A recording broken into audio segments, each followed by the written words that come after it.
Art is messy. It's okay. All right. Televisor. Hi, cold? Hold the camera steady. Stop shivering. Fuck the birds. Fuck the birds. I'm a lark.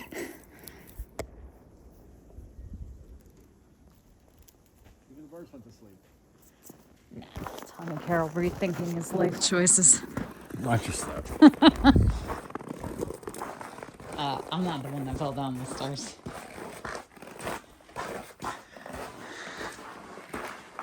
Come on, it's like an ice bath.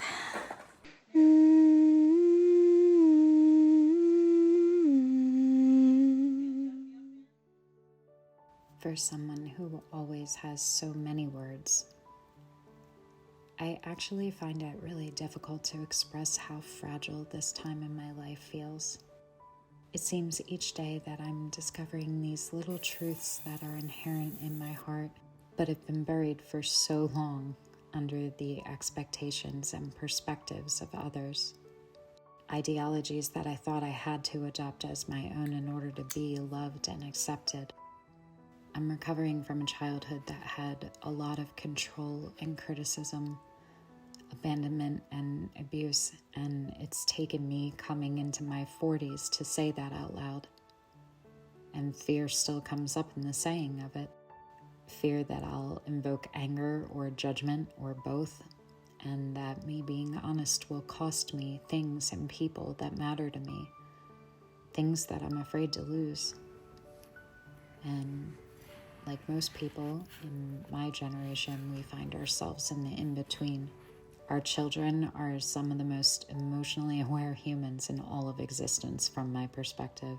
And I oscillate between feeling this deep, deep pride that they feel okay being and finding themselves and knowing they're loved for who they are rather than who their parents want and expect them to be. On the other hand, it makes me painfully aware by contrast that while I believed I would move into a matriarchal position in my family the same way I always saw my grandmother, that in many ways my children are already guiding and leading me instead of the other way around. And the parts of me that are still fragile and tender feel like that means that I'm failing them. But I think that there's also healing for them in that vulnerability and honesty for me. It's really hard for us to humanize our parents, to remember that they, like us, are just people. And all the wounds from them come from the wounds given to them. I have difficulty finding that compassion at times, but I realize a lot of that stems from having a hard time finding compassion for myself, because I still speak to myself in the ways they spoke to me, the way they still speak to themselves and speak about everyone else. It's taken moving away from everything and everyone and being by myself to hear how loud those voices are drowning out my own. I'm alone in this house much of the time. I'm more physically alone than I've ever been in my entire life. And yet I feel less alone emotionally than I ever have in my entire life. And still I find myself stopping from doing what I want to do. Even with something as simple as making bird feeders, I hear all of these voices all the time. You're going to make a mess. You'll attract mice or bears. Don't do that in the house. There's better ways to spend your time right now. When are you going to get a real job and grow up and stop playing? You'll ruin the carpet or the table or other things that actually matter.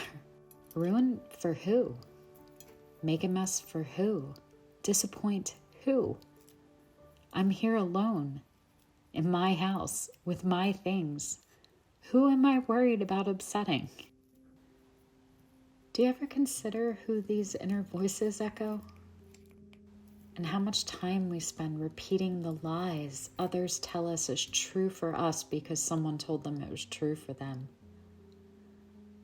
Most of the last 5 months of being here has been an undoing, an unbecoming, an opening, and the realization that I'm still caging my own heart so much. I am the bird that has forgotten her wings, forgotten her song, forgotten that gilded cages are still cages, And that just because you're being fed and sheltered doesn't mean that you aren't being held captive. It's a silly thing how something like making bird feeders can be both an act of rebellion and a love letter to yourself. I know that I feel little sparks of joy every time I pass the window and see them outside. They're such little pieces of love fluttering about. And I don't care.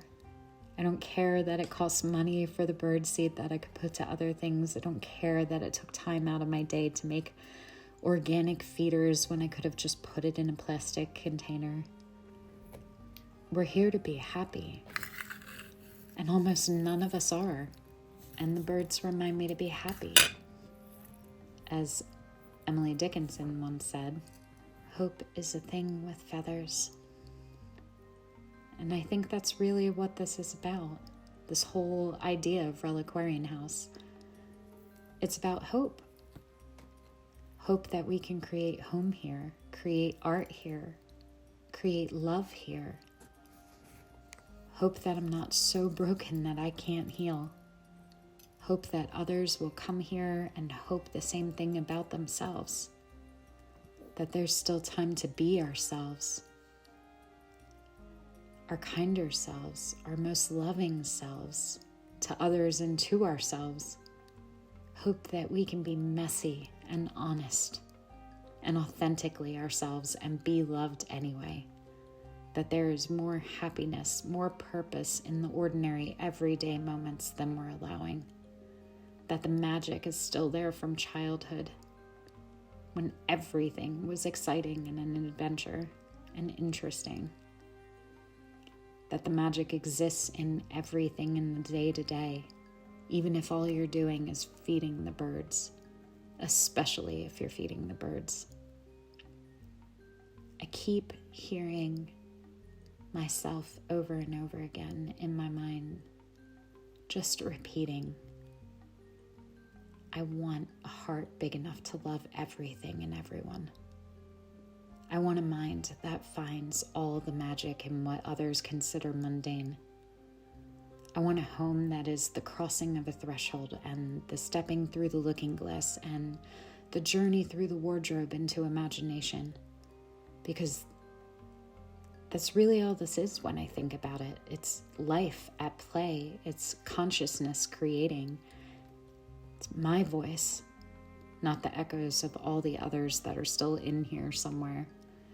And consciousness, the universe, God, love, whatever you call it, will use that voice to sing loudly if I'm brave. In my mind, Reliquarian House is its own kind of forest. Part of the magic in the forest is the chorus of birds in all of their different songs. What is the song in your heart? Do you even know its melody anymore? Do I?